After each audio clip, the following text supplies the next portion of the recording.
Prior to Prohibition, two separate mafia families emerged in New England. One was based in Boston, Massachusetts, and the other in Providence, Rhode Island. By 1932, both families would combine and become a force to be reckoned with. I think the thing to really understand contextually about the mob in New England is it truly acted as a secondary government. And that is not hyperbole. They had cops in their pockets, they had judges in their pockets. They really ran a big part of the economy in New England. And they had a really, truly negative impact on society here. Businesses had to pay protection payments in order to operate. How are those payments passed on? Well, they're passed on to the consumer. There were, of course, murders happening, and don't believe the lies that they weren't involved in narcotics. They absolutely were involved in narcotics. Any way they could make money, they did it. Over time, the New England crime family would become synonymous with one cunning and ruthless leader, Raymond Patriarca. Ran a very tight ship. Patriarca was smart. He was brutal. He was very much in control of what he did.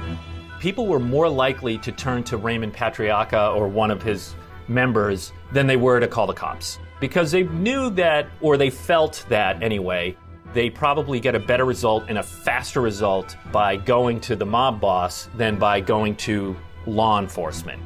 But one concealed microphone by the FBI would reveal all of Patriarca's secrets. That microphone will end up being a treasure trove of mob activity and learning about the New England mob. This is Mafia.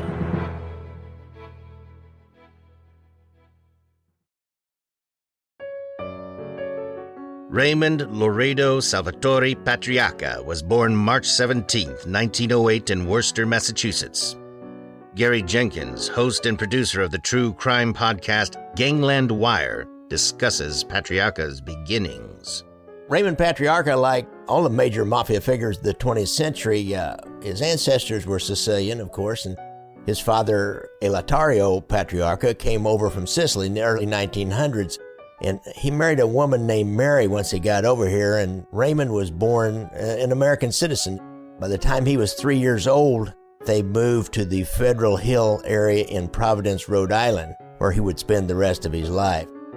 During the turn of the century, many Sicilians immigrated to Federal Hill, bringing the Black Hand Mafia with them.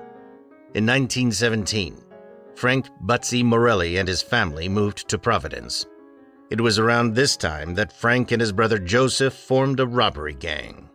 Now, some will claim that they're the real robbers, not Sacco and Vanzetti, who killed a guard and a pay clerk in that famous 1920 Braintree, Massachusetts robbery.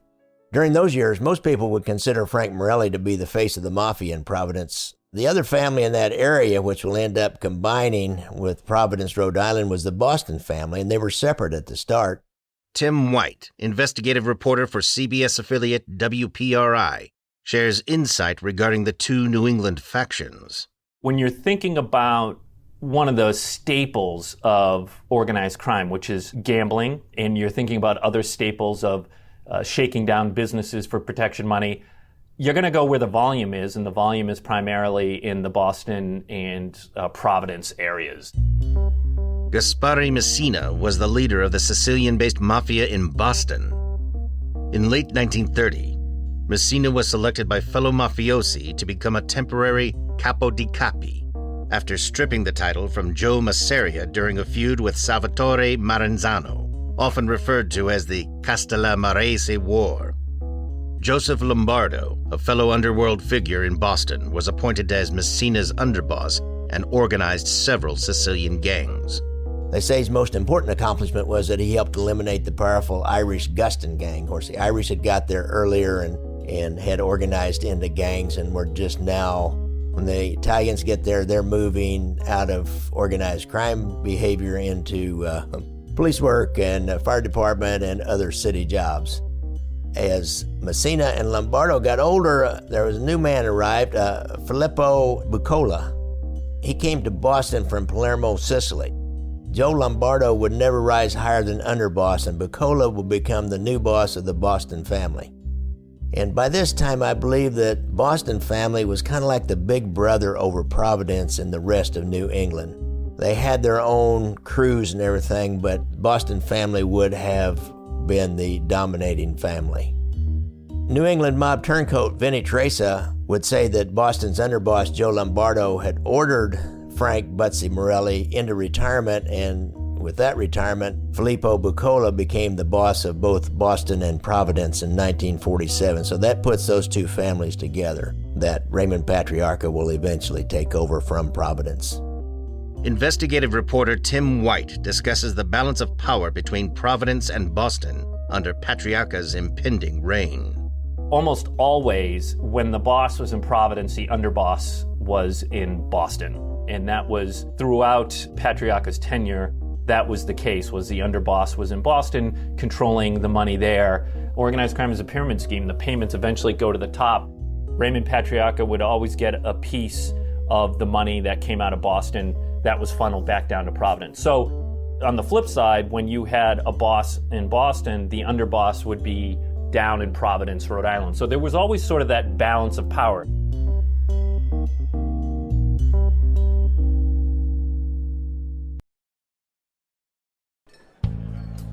Growing up, Raymond Patriarca's father ran a bar and liquor store where young Raymond was first exposed to the criminal underworld. At age 17, Raymond's father died, leaving behind his wife Mary, their 2 daughters, and 2 sons. Raymond had already quit school when he was like 8 or 9 years old, and all the kids were old enough to work, and they all lived in the same Federal Hill house, and they got along okay. Raymond would later tell a congressional committee that he drifted a little after his father died. You're talking about a guy that grew up in the Great Depression, and he grew up most likely of very little means.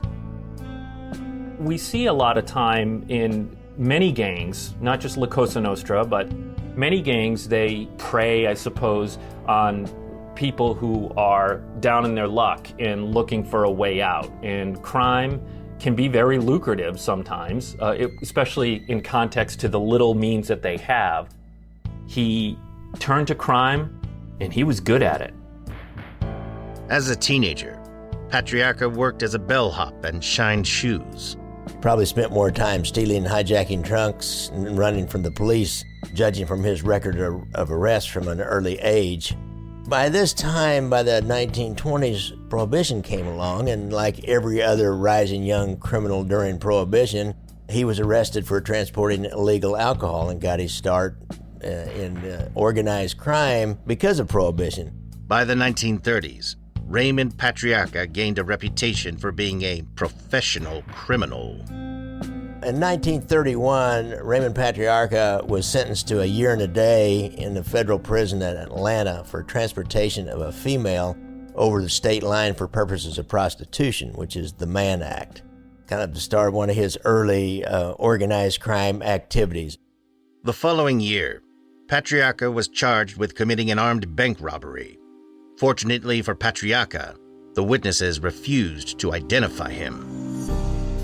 As his notoriety grew, the Providence Police Department listed Patriarca as a public enemy. This list allowed them to arrest him or anybody on that list on site and bring him in for at least a few hours.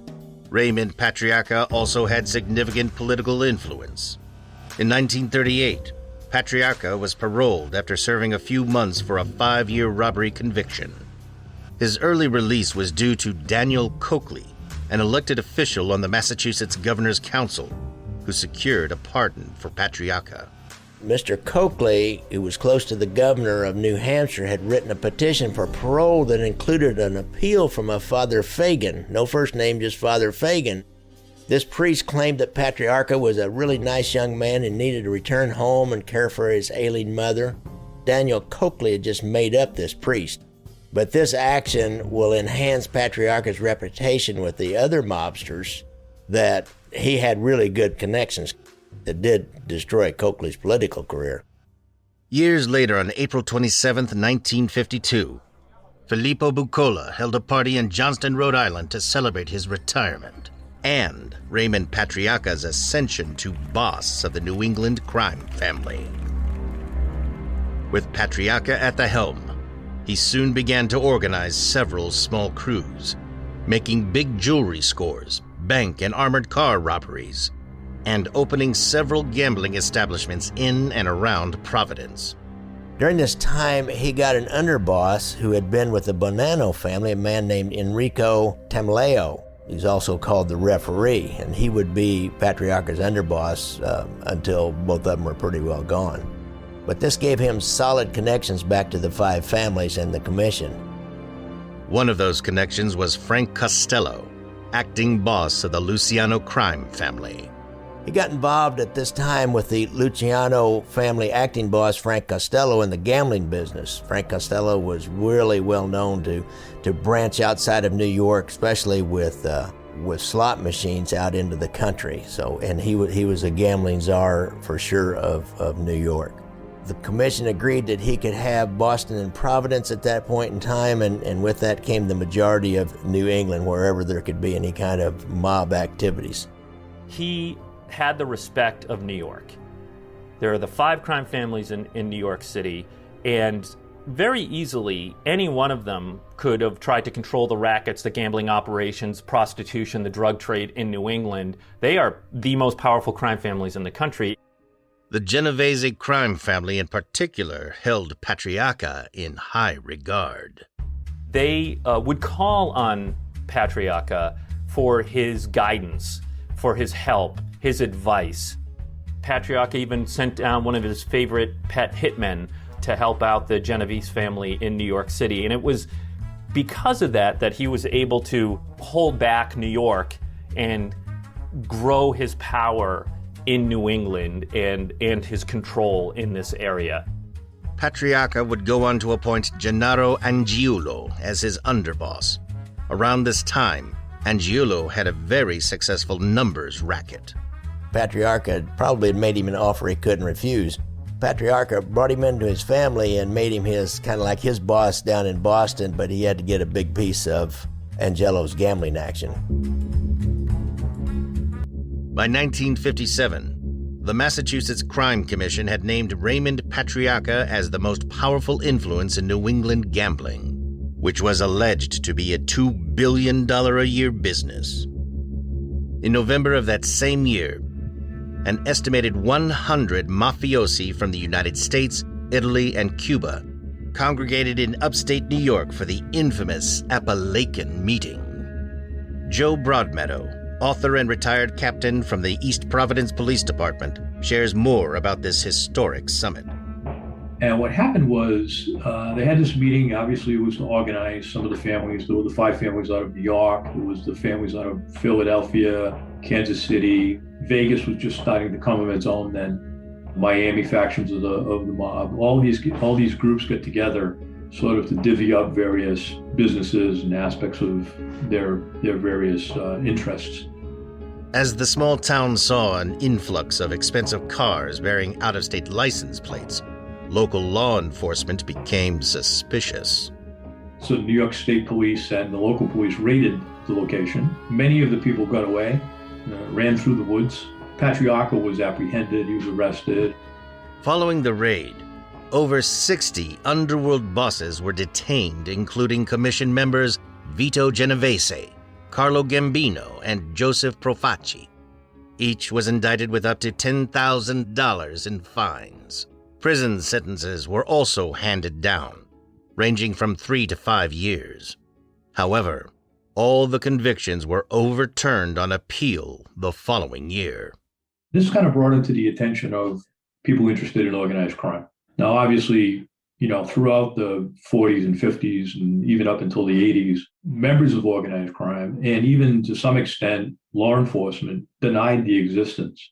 Believe it or not, it was the Bureau of Narcotics and Dangerous Drugs, the precursor to the Drug Enforcement Administration, that was the first federal agency to take an interest in organized crime. Following the Appalachian meeting, Raymond Patriarca began consolidating all gambling action in New England. He also started the National Cigarette Service Vending Company, operating out of a building called the Coin-O-Matic.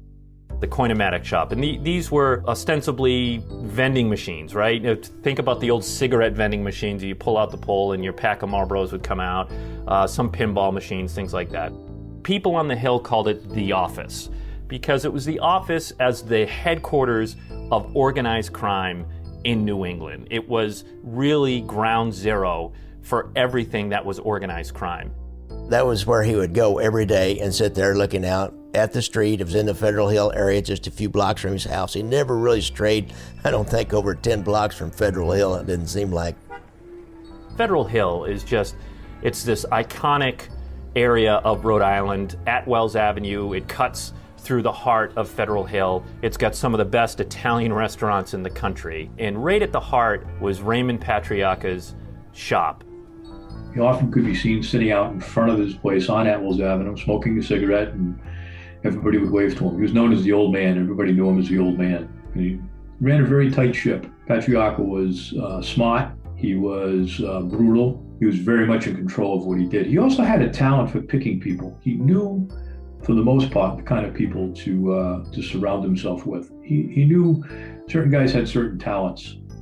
The Coinomatic building would eventually become the target of an extensive microphone surveillance survey by the FBI during the early 1960s.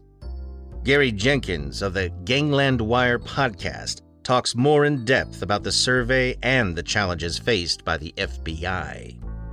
They called a MISUR, M-I-S-U-R, survey by the FBI during the 1960s. And this is an acronym for microphone surveillance. If it was for a telephone tap, they called it a TELSUR, or telephone surveillance, where they would go around. What they do is they walk up around buildings and they see where the telephone lines are and they see what the points of entry are for the microphone. And they had a really tough time getting that hidden microphone in that Coinomatic building because there was a social club that had gamblers in it about 18 or 19 hours out of the day, so it kind of limited the time of when the streets were totally dead so they could break in the building and put the microphone. But that microphone will end up being a treasure trove of mob activity and learning about the New England mob. In 1958, Raymond Patriarca was asked to appear before the McClellan Committee on Labor Racketeering. Patriarca was asked about using strong-arm tactics in an attempt to remove rival cigarette vending machines.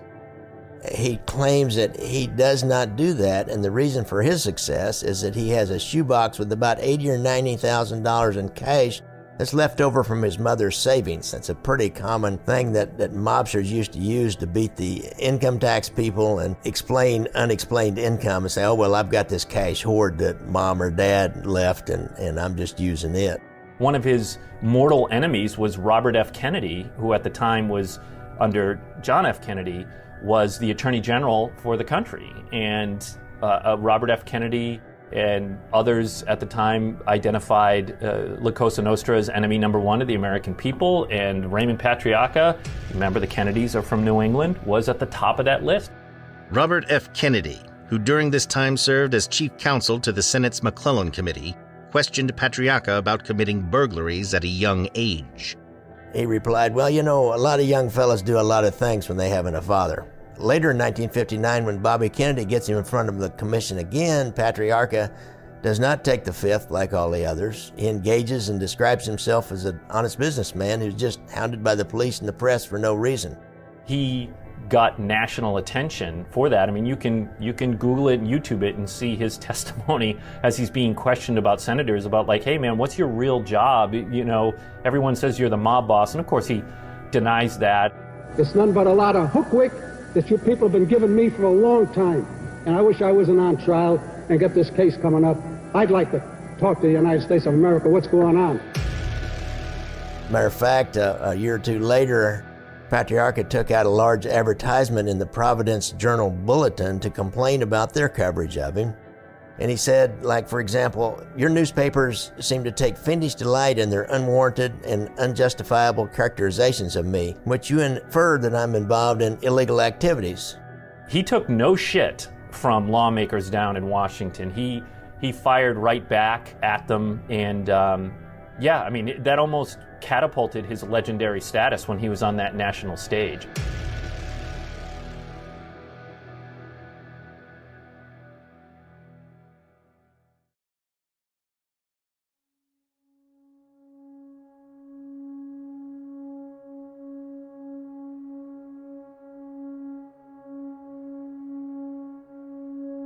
By 1964, the FBI was finally able to infiltrate the Coin-O-Matic building and install a hidden microphone. A listening post was established near Patriarca's office at St. Margaret's Home for Working Girls. Reports revealed Patriarca to be the godfather of the New England area. They'd hear him having conversations about sharing bribes with the former New Hampshire governor, John Noddy. He wanted to get some race dates added to racetracks in Rhode Island. They learned that he forces recording industry executives to pay him to get airtime on New England radio stations, the original payola. They hear insurance executives coming in and asking him about all the auto thefts in the area. He had a big auto theft gang going, headed up by a guy named Gerard Ouimet. So the insurance people were tired of paying all the complaints, I guess, and they knew to go into Coin-O-Matic and talk to Raymond Patriarca and see if they couldn't do something about it. Additionally, FBI agents discovered Raymond Patriarca to be a dominant force in all illicit political and labor union activities in New England. People would even bring him, complaints. Like I said, he was like the godfather. Look, Raymond Patriarca, while he was big in power, he wasn't big in stature. He was a pretty short guy. I think he was 5'7". He didn't have this big physical presence, but he had the big presence in the community. People were more likely to turn to Raymond Patriarca or one of his members than they were to call the cops. Because they knew that, or they felt that anyway, they probably get a better result and a faster result by going to the mob boss than by going to law enforcement. There was really no law against placing a hidden microphone. You just couldn't use it in court, but you could use it as intelligence information. And most people, nobody really knew they had them for a long time. Law enforcement worked tirelessly to develop informants within New England's organized crime. In 1966, a hitman for the Patriarca family named Joe Barboza was arrested on a concealed weapons charge. Barboza grew suspicious of Patriarca when the mob boss failed to raise bail money and killed Barboza's two friends for trying to do so. Barboza became an informant not long after. That July, a Providence gambler named Willie Marfeo was confronted by Henry Tamaleo, consigliere to Raymond Patriarca, for failing to pay up after a gambling game. Marfeo refused and assaulted Tamaleo. This infuriated Patriarca, and he ordered a hit out on Marfeo. Marfeo was shot to death in a Federal Hill grocery store. Patriarca would be indicted the following year for the murder of the Providence bookmaker, thanks in part to Joe Barboza's testimony. In exchange, Barboza was given a 1-year prison term, including time served. Following parole in 1969, Barboza was told to permanently leave Massachusetts. He would soon face another sentence of 5 years at Folsom Prison for second-degree murder. Barboza would die at the hands of Joseph J.R. Russo less than 3 months after his release in 1976. As for Raymond Patriarca, he was convicted and began serving time in 1969. Despite being behind bars, Patriarca was still calling the shots from his prison cell.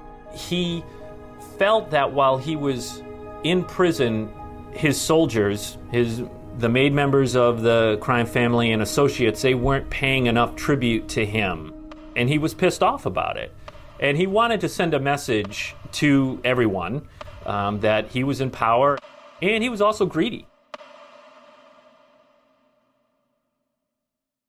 In the next episode, Raymond Patriarca's insatiable appetite for wealth would bring about history's most infamous heist.